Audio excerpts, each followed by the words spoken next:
रहीम नाज़रीन, आज हम आपको बताते हैं पाकिस्तान की हारने की वजह क्या है। और हमारे साथ मौजूद है मलक मोहम्मद जवेद। हम इनसे भी डिस्कस करेंगे कि पाकिस्तान की जो ये मैच उन्होंने फ़ाइनल हारा है वो किस वजह से हारा है और क्या क्या उनकी गलतियां हैं। तो इस बारे में हम जवेद साहब से थोड़ी सी डिस्कस करते हैं और उसके ऊपर हम रोशनी डालेंगे। जी जवेद साहब, खुशामदीद। हम आपसे पूछना चाहेंगे कि जो पाकिस्तान कल का मैच हारा है तो उसके अंदर आप कौन सी ऐसी कमी और कोताहियों को हमारे सामने पेश करेंगे कि जिनकी वजह से पाकिस्तान को हार का सामना करना पड़ा। बहुत शुक्रिया। अच्छा, ये सबसे बड़ी तो वजह ये है कि ये अपना जो रिजवान साहब हैं, कीपर साहब जो अपने हैं, इनकी जगह तो वैसे ठीक है। बकाया हारने की वजह सबसे बड़ी ये है कि ये पाकिस्तान की खातिर नहीं खेला, ये सिर्फ अपनी 50 के चक्कर में या फिर अपनी गाड़ी के चक्कर में, और ये पाकिस्तान की खातिर नहीं खेला है। अगर पाकिस्तान की खातिर खेलता तो ये पाकिस्तान मैच विन होता। और बकाया अगर इसके अंदर चांस वैसे दूसरों को मिलना चाहिए।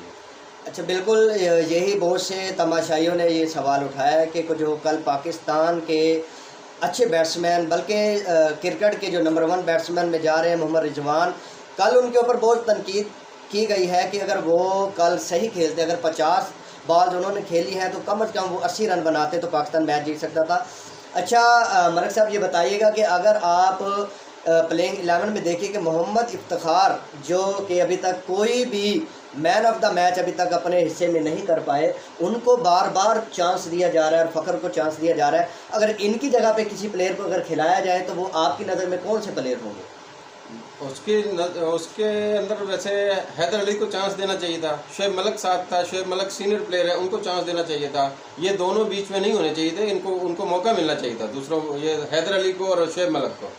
जी बिल्कुल, हमारे जो जवेद साहब बता रहे हैं कि हैदर अली को चांस देना चाहिए था, क्योंकि वो काउंटिंग में देखा जाए और लीग काफ़ी मैचों में उन्होंने बहुत अच्छी परफॉर्मेंस की है और उन्होंने बहुत से अपने मैन ऑफ द मैच हासिल किए हुए हैं, जबकि इफ्तिखार के अंदर कोई ऐसी क्वालिटी नज़र नहीं आई। तमाशाई भी इस चीज़ पर और बहुत हमारी पूरी पाकिस्तानी कौम इस चीज़ पर थोड़ी सी नाराज़ है कि जो मैनेजमेंट है उनको सोचना चाहिए। और बाबर के लिए थोड़ा सा पैगाम ये भी होगा कि उनको ओपनिंग की बजाय वन डाउन किया जाए। और हम फ़खर जमान के बारे में थोड़े से बात करेंगे कि फ़खर जमान की जगह पर अगर वो शर्जील को मौका दें तो कैसा लगेगा?